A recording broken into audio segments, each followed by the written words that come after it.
இந்த வீடியோவில் நம்ம என்ன பார்க்க போறோம்னா, மேஷ ராசிக்காரர்களுக்கு தமிழ் புத்தாண்டு வருடம் 2026 ஏப்ரல் 14ஆம் தேதியிலிருந்து 2027 ஏப்ரல் 13ஆம் தேதி வரைக்கும் இருக்கக்கூடிய அந்த 365 நாட்கள் தமிழ் புத்தாண்டு எத்தகைய ஒரு ஆண்டாக மேஷ ராசிக்காரர்களுக்கு பொதுவாக இருக்க போகிறதுங்கிறது நம்ம கொஞ்சம் டீட்டெயில்டா சயின்டிஃபிக் வேதிக் அஸ்ட்ராலஜிங்கிற அறிவியல் சார்ந்த முறையில் எந்த விதத்திலும் நம்ம மிகைப்படுத்தாமல் மூட நம்பிக்கைக்குள்ள போகாமல் பரிகாரங்கள் அது மாதிரி விஷயத்துக்குள்ள போகாமல் ஒரு கிரகமும் ராசிக்கு இந்தந்த இடத்துல இந்த தன்மையில இந்த காம்பினேஷன்ல இருக்கும் பொழுது எத்தகைய ஒரு கர்ம பலன் நம்மளுடைய ராசிக்காரர்களுக்கு ஒரு ராசிக்காரர்களுக்கு தர போகக்கூடிய அமைப்புல இருக்கு, தரத்தக்கதாக இருக்கிறது அப்படிங்கிறத ஒளி தத்துவ பிரகாரம் பாவகிரகம் சுபகிரகம் நல்ல கர்மாவை கொடுக்கக்கூடிய சுபகிரகம்,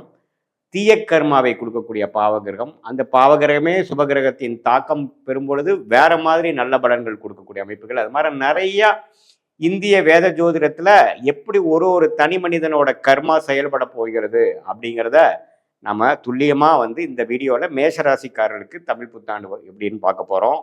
இப்ப பாருங்க, மேஷராசிக்காரர்களுக்கு விரய சனி ஸ்டார்ட் ஆகி கிட்டத்தட்ட ஆல்மோஸ்ட் 1.5 வருஷம் ஆயிடுச்சு. போன மார்ச் மாசத்திலிருந்தே ஒரு வருடமாகவே 12ஆம் இடத்துல சனி போய் மேஷ ராசிக்காரர்களுக்கு விரய சனியாக 7.5 நாள் சனியோட ஃபர்ஸ்ட் பீரியட் என்று சொல்லப்படுகிற 7.5 இயர்ஸ்ல ஃபர்ஸ்ட் 1 இயர் போய் கொண்டிருக்கிறது. அது 2027 மார்ச், அதாவது இந்த வரக்கூடிய தமிழ் புத்தாண்டு முழுவதும் விரய சனியா தான் நீடிக்க போகுது.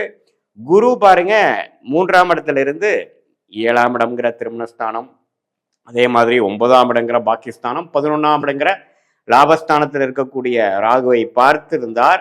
இப்போ ஜூன் 1ஆம் தேதி 2026, அதாவது தமிழ் புத்தாண்டு பிறந்து ஒரு 1.5 மாசத்துக்கு அப்புறம் குரு 3லேருந்து 4க்கு வரார், அதாவது மிதுனத்திலிருந்து கடகத்துக்கு வரார். அற்புதமான ஒரு மாற்றம். ஏன்னா 4ஆம் இடத்துல குரு 10ஆம் இடங்கிற தொழில் ஸ்தானத்தை பார்க்கும் பொழுது வேலை, உத்தியோகம், தொழில் எல்லாமே விருத்தி ஆகக்கூடிய நல்ல ஒரு மேன்மையான ஒரு அமைப்பு, நமக்கே ஃபோக்கஸ் நல்லா கிடைக்கக்கூடிய அமைப்புகள் உண்டாக்கக்கூடிய அந்த உச்சகுருவின் பார்வை 10, 12, 6ஆம் இடத்துக்கு வரும்பொழுது தேவையான பண வசதிகள், ஃபினான்ஸ் பண்ணக்கூடிய அமைப்புகள், நமக்கு கிடைக்கக்கூடிய ஃபண்ட்ஸ் எல்லாமே தொழிலை டெவலப் பண்ணக்கூடிய அமைப்பு, வேலையில நல்ல ஒரு மாற்றத்தை கொடுக்கக்கூடிய அமைப்பை கொடுக்குது.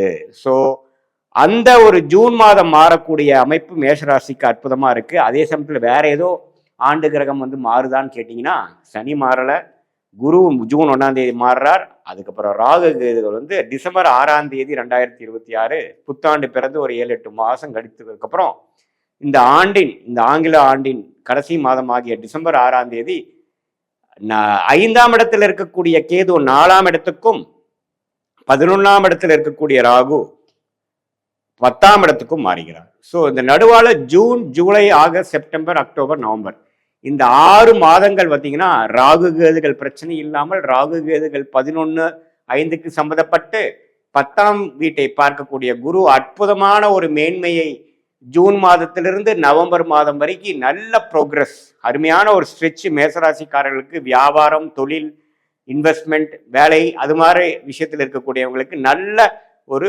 கோல்டன் டைம் என்று சொல்ல வேண்டும். அந்த அளவுக்கு ஒரு அருமையான அமைப்பு இருக்குங்க.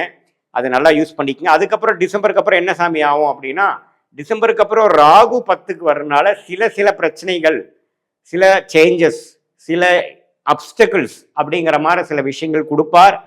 கேதுவும் பார்த்தீங்கன்னா குருவோட சேர்ந்து கேலயோகம் ஆகி சில மாற்றங்கள், சில பண விஷயத்துல சில இன்வெஸ்ட்மெண்ட், தொழில் வேலையில சில கிளைகளை போடுவது, கொஞ்சம் அபிவிருத்திக்காக ஃபண்டிங் போடுறது, அது மாதிரி சில டிஸ்டர்பன்ஸும் சில ப்ரோக்ரஸும் கொடுப்பார். பட் ஜூன் டு நவம்பர் அற்புதமான ஒரு டைம், அதை யூஸ் பண்ணிக்கணும். அதுக்கப்புறம் டிசம்பர் டு ஏப்ரல் 13 வரைக்கும் பார்த்தீங்கன்னா ராகு 10லும், கேது 4லும், குருவும் 4லும், சனி 12ஆம் இடத்துல நீடித்திருக்கிறார். இதுதான் ஆண்டு கிரகத்தின் சஞ்சாரமும் அமைப்பும் மேஷராசிக்காரருக்கு இருக்கு. இதுல ராசி அதிபதியாக செவ்வாய் பார்த்தீங்கன்னா 12ஆம் இடத்துல இருந்து ஒரு 4ஆம் இடத்து வரைக்கும் இந்த ஒரு வருடம் ஸ்லோவா 1.5 வருஷத்துக்கு ஒரு தடவை, 1.5 மாசத்துக்கு ஒரு தடவை ஒரு ராசி தாண்டிட்டு இருக்கார். அதுல ஒன்றும் பெரிய பிரச்சனை இல்லை. ஸோ இதுல நல்ல விஷயம் என்னன்னா, ராசி அதிபதி ராகுவோட சேர போறது இல்லை, ராசி அதிபதி சனியோட சேர போறது இல்லை. தமிழ் புத்தாண்டு ஆரம்பிக்கிறப்பதான் ஒரு மாசம் செவ்வாயும் சனியும் சேர்ந்திருப்பாங்க. அந்த ஜூன் மாதத்துக்கு அப்புறம் மேஷராசிக்காரர்களுக்கு ஏப்ரல் மே சுமாரான டைம் தான். ஜூன்ல இருந்து நவம்பர் வரைக்கும் உங்களுக்கு சாதகமான ஆண்டு கிரகத்தின் சஞ்சாரமும் இருக்கிறது, மாத கிரகத்தின் சஞ்சாரமும் இருக்கிறது. ஸோ ஜூன்ல இருந்து நவம்பர் வரைக்கும் தொழில் மேன்மை, வேலை ப்ரமோஷன், நல்ல வேலை மாற்றம், வேலை இல்லாதவங்களுக்கு வேலை கிடைக்கிறது, தொழில் என்ன பண்ணணும்னு தெரியாமல் இருக்கிறவங்களுக்கு ஒரு லைன் போடுறது, ஒரு ஸ்டார்டிங் பாயிண்ட் போய் ஒரு எக்ஸ்பர்டைஸ், ஒரு ட்ராக் ரெக்கார்ட் ஜென்ரேட் பண்றதுங்கிற மாதிரி ஒரு அற்புதமான அமைப்புகளை கொடுக்கக்கூடிய ஒரு பொன்னான ஒரு வருடமாக இந்த தமிழ் புத்தாண்டு 2026 ஏப்ரல் 14 சித்திரை 1 பிறக்கக்கூடிய அந்த அமைப்பு விரயசனியிலேயே மேஷராசிக்காரர்கள் இருந்து அந்த புத்தாண்டு ஆரம்பித்தாலும் சுப விரயங்களாக தான் இருக்குமே ஒழிய அசுப விரயங்களாக, தவறான விரயங்களாக இல்லாமல் ஒரு வாழ்க்கையில முன்னேறுவதற்காக, வாழ்க்கையில் வசதிப்படுத்துவதற்காக, சில முன்னேற்றத்தை நோக்கி போகக்கூடிய ஒரு அற்புதமான ஒரு middle period of June to November 2026 மேஷராசிக்காரர்கள் நல்லா அவங்களுடைய வாழ்க்கைக்கு வேணுங்கிற தொழில், வேலை, கரியர் ஸ்டார்டிங், ஃபவுண்டேஷன் இதெல்லாமே அமைச்சுக்கிட்டு அது மூலமாக வர வேண்டிய ஆண்டுகளை நல்லாவே வாழ்க்கையில ஜெயிக்கக்கூடிய அமைப்புகள் கண்டிப்பாக உண்டு.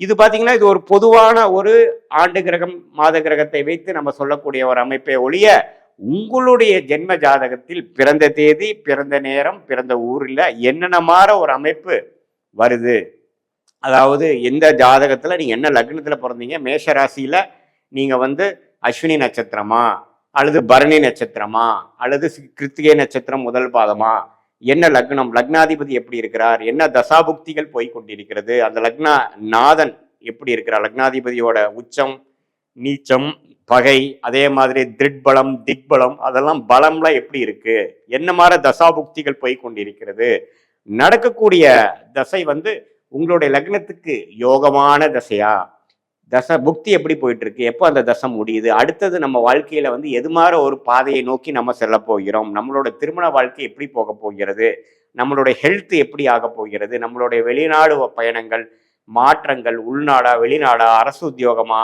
பிரைவேட் செக்டாரா, தொழிலா, எது மாதிரியான துறை நமக்கு கரெக்டா வருது, எந்த கிரகம் நமக்கு யோகமா இருந்து எந்த மாதிரி டொமைன்ல நாம நம்மளோட குழந்தைகளை படிக்க வைத்தா அதுல சிறப்பா அவங்க ஜெயிக்கக்கூடிய அமைப்புகள் இருக்கு, அவங்களுக்கு நம்ம அப்பாவின் தொழில் வரப்போ மாதிரி இருக்கா, அல்லது அவங்க புது லைன் போடுவாங்களா, அவங்களுக்கு வெளிநாடு யோகங்களா, அல்லது உள்நாட்டுல அரசு உத்தியோகமா, அல்லது இதுல அவங்களே ஓனா பிசினஸ் பண்ணக்கூடிய அமைப்பு இருக்கா, எது மாதிரி தன்மைகள் அவங்க ஜாதகத்தில் இருக்குங்கிறது லக்னத்தை பொறுத்துதான் தசாபுக்திகள் பார்க்கணுமே ஒழிய ராசியை வைத்து தசாபுக்திகள் பார்க்காமல் ராசியை வச்சு இந்த கோச்சார் அமைப்பாகிய ராகு கேது பயிற்சி, குரு பயிற்சி, சனி பயிற்சியை பார்த்து இது ரெண்டையுமே நம்ம இப்ப பேசின கோச்சார் அமைப்பையும் தசாபுக்தியில் உங்க ஜாதகத்திலிருந்து வரக்கூடிய தசாபுக்தியிலும் ஒருங்கிணைத்து பார்க்கும் பொழுது துல்லியமான பலன்கள், எப்படி உங்க வாழ்க்கை பாதை அடுத்தது லெவலில் போகுது அப்படிங்கிறதுலாம் துல்லியமா தெரிந்து அதுக்கு தகுந்த திட்டங்களை கரெக்டா தீட்டி தேவையில்லாத விரயங்கள், தேவையில்லாத சமய விரயங்கள், பண விரயங்களாம் தவிர்த்து வாழ்க்கையில் எளிதில் வெற்றி பெற முடியும்.